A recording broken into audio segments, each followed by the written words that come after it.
Yeah, now I'm ready, I'ma blow up. Yeah, I'm impatient, I don't ever slow up. I stay young, no, I never grow up. I keep working to the point I throw up. And if you cross me, it was good to know ya. I'm impatient, I don't ever slow up. I stay young, no, I never grow up. I keep working to the point I throw up.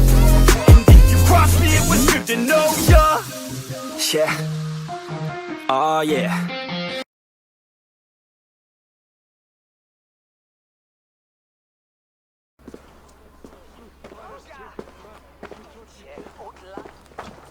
Why is my cup empty? Perhaps because you have drunk the barrel dry? Damn beer stand. His household is as poorly run as his lands. Estrid is a good wife. Far better than he deserves. You would... Lord, Ah, a heroic-looking Dane in our midst. I'm looking for Bearston, the alderman of the Shire. Our lord is not at home, but his wife is receiving visitors upstairs, in her usual fashion. If you speak with her, pass on that we've run out of ale. You would say that, Adrian. Your wife acts like a sow in a skirt. My sweater rider's a worthy woman, you coxcomb. But she's an excellent cook.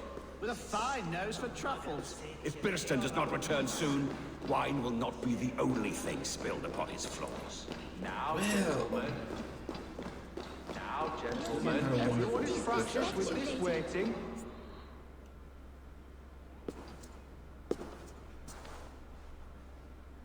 You! Gods will come at one cry from me! Sheathe your blade, lady. I'm Eivor of the Raven clan, here at your husband's request. Another Dane. I am Estrid, wife of the Lord of Essex. As you may have heard, my lord is not at home. You don't speak as one from here.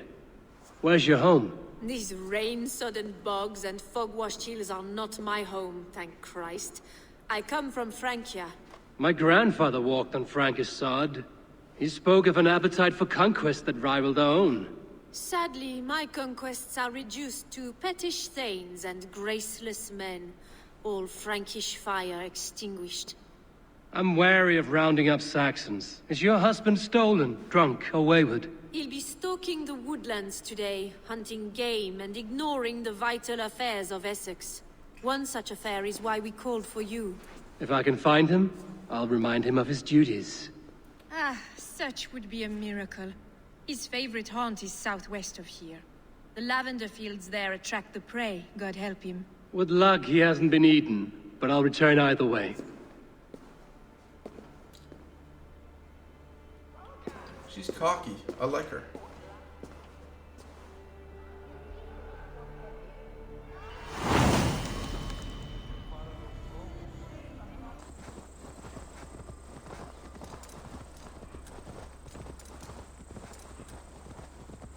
All right, keep going. What the hell?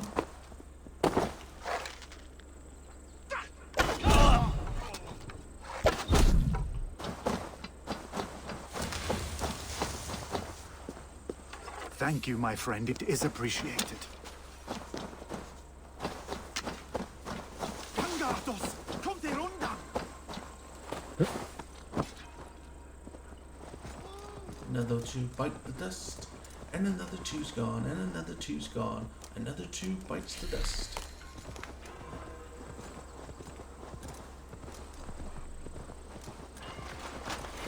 Yeah, that's about all the musical talent I have. Go. I'm not saying that's a lot of musical talent.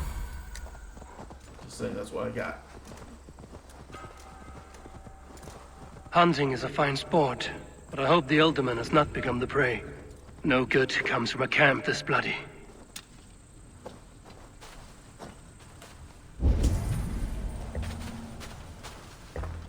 They were caught off guard as they supped.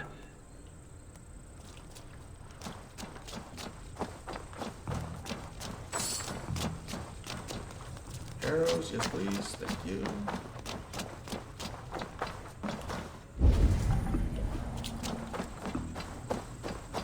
They were attacked by a beast. Something strong enough to kill a horse. Oh, this This is great. Some large prey left these tracks in the grass. So it looks like a huge bear.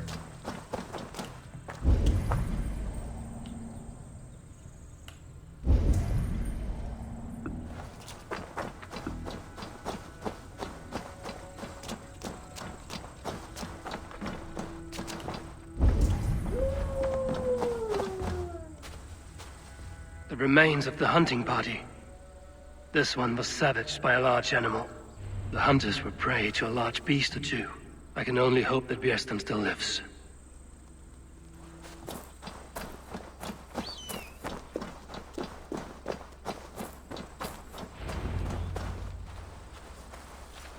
Bjersten? Ready your weapon, or accept your fate as a feast for bears. Gets the blood coursing. That's insane. Now then.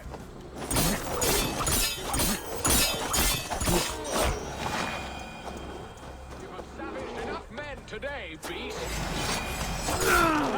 Your weapon strikes true.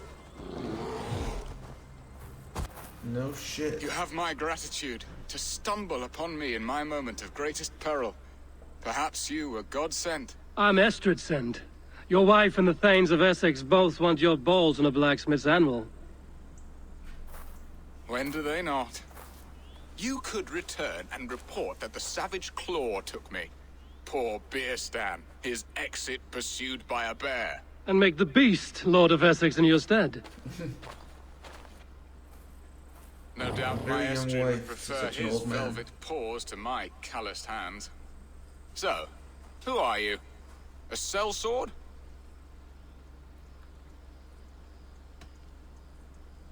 I'm Norse, and no coin groveler. Intriguing. We Saxons hear only that Danes and Norse are ferocious barbarians, all teeth and claws, with little subtlety or wit. But ho! Are you the Norse I sent word to? I am Eivor of the Raven clan. You hinted at an alliance for the loan of my unique talents. Blood, yes. Let us return to Colchester at once, and we'll speak more of the delicate matter on my mind. I'm glad you answered my summons. I did not expect such a skilled fighter. It's good I came when I did. You lost many men on this hunt. Good men, all. They will have the proper rights, and their families will be cared for. Your people sacrificed much for your sport. They did. There is no balm for my tortured heart. Why did you ask me here? Do you believe in true love, Eivor? I have loved. But have you truly? Has a longing burned in your breast, a sweet, lingering pain, paralyzing you with its sting? There's pain enough in battle. I do not seek it out in love. I long for it. The thrill of a fight softly won. My wife Estrid lacks fire. She is a fish out of water, cold and dead. She I'm showed not great killing passion your when I wife. met her, keeping your Thanes in check. Oh, they love her, it is true. Some with too much devotion. And I have not been a good and attentive husband. I have always been a plucked goose in matters of love. And a piss-poor ruler to boot. Strong must be the hand that steers the ship, Bjersten. My hand would rather tug the catgut of a well-crafted bow. My eyes narrowing at the sight of prey. Aye, a crown sits heavy on the head. Then let us run wild and free in the woods as the wolves do. Live on our wits, prowl and stalk and feast. You have a romantic way about you, Bjersten. Do not fret. My guards will not worry you when we are together. You mismark me if you think I'm capable of worry. Have you built your city in the ruins of another? No, these builders are lost to the annals of time. Far advanced of the Saxon hovels of Wattle and Daub. I have ambition to build a great palace myself, with mosaics and balmy courtyards. What stops you? That which stops all but the most creative minds. Coin, imagination, talent. And your people? Is Essex happy? That is a question I never really ponder. I suppose they are. I hope they are. Alfred believes I rule like a chickless hen, flapping and squawking over nothing but the farmer's dinner. He interferes. No, he disapproves. Is that not infinitely worse? But look, we are nearing my hall. I must face the wolves at my door before we discuss your favor to Essex, Abel. It may be I can speed your business along.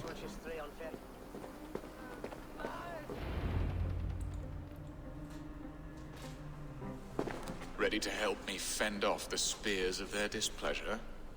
Let them speak their woes. I'll advise you if I can.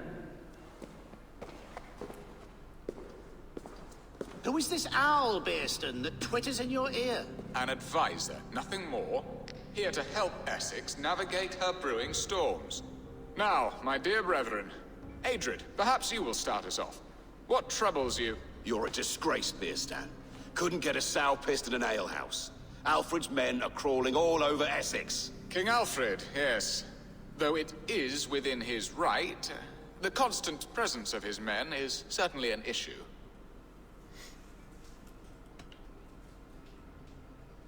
Alfred will get bored soon enough. He has bigger pikes to bake than are to be found in this stolid backwater. Alfred's forces are only here because of Estrid's failed kidnap. Now that she is safe, they will soon be gone. And you, Wyatt, what do you say? Your preparations for the Lammas festival. How can you think of spending so much coin when your people are starving?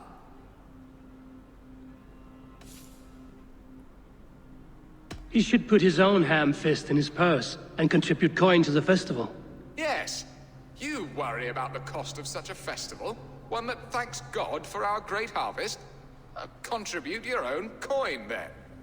And Aldrich, do you yap like a she-hound as Adrid does? You know my thoughts, Bearston. They're feared. How can we give men to Alfred for his wars when our harvest suffers day by day?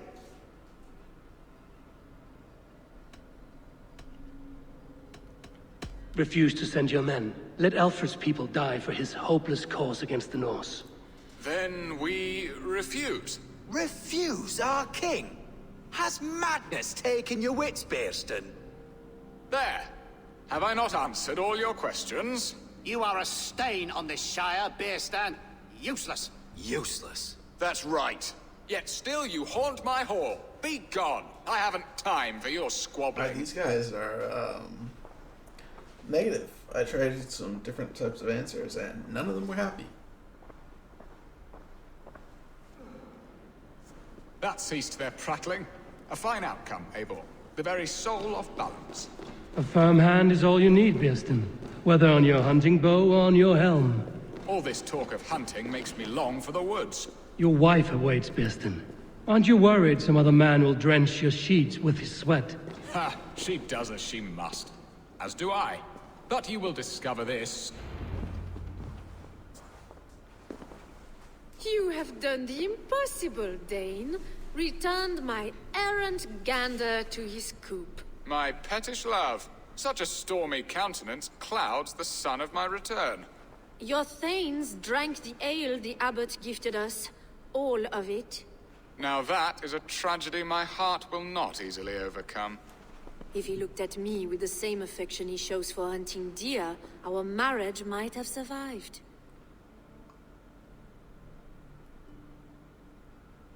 I notice your love has gone sour. Was it fresher than this? There is so little difference between love and hate. It's difficult to say where the sourness comes from. So, what do you need of me? Our affairs are more of heart than of state, Eivor. What little passion there was between us faded into bickering long ago. We would have our freedom, Eivor. I from my wife, and my wife from Essex. I'm too sharp a weapon for so soft a task. Why not part and be done with it? Oh, were I a Dane, and divorce as simple as a slit throat. But it's not so easy as that. Then what is stopping you? Your King Alfred? Ours was not a union of love, but necessity. Decreed by Alfred's father to strengthen ties with Francia. Not easily broken. Explain yourselves, clear and plain, and I will do it. The poetry here is mind mud. We had a plan, a simple plan. A woman lost and a woman found. Some time ago, we paid a Dane to kidnap me and ferry me safely to Francia. As you can see, he did not deliver. He was certainly thorough in other regards. Some Norse can be quick to take coin and slow to earn it. If I give my word, it is not broken. Could we try the kidnap again? Much of the planning is done. It would only take a more trustworthy overseer. It should be a bold venture if we do. Loud and brash and seen by all. During our Llamas festival, merry peasants and guards with wandering eyes. Your return to Francia would need a swift ship, with a captain ready to leave England. We could ask him. I would have thought his steed and seamen spent. Come find me in the market, Eivor. Our unwelcome guests require food and ale to soften their anger. My wife is a gracious and attentive host, Eivor. The only thing that keeps my braying thanes at bay. And the woman found? A darling Maybud, Alvida, my childhood sweetheart. I left her 20 years ago in Malden to marry my prickled pear. 20 years? Can an ember so cold be reignited? We can hope. You must fan the flame. Find her, bring her to my lakeside cottage, and light a bonfire there. I will know to come. I believe she lived in the last house in Malden. A small, sweet place where fond memories were made. I will do as you both ask, and ask Freya for success in this love game. Good luck in your endeavors, Eivor. I pray you find my Alvida with a fair face and a yearning heart. Now, should I look for Alvida first? I'll meet with Estrid at the marketplace. Can you hear the wolf cry out to the light? A night like this and never shine so bright.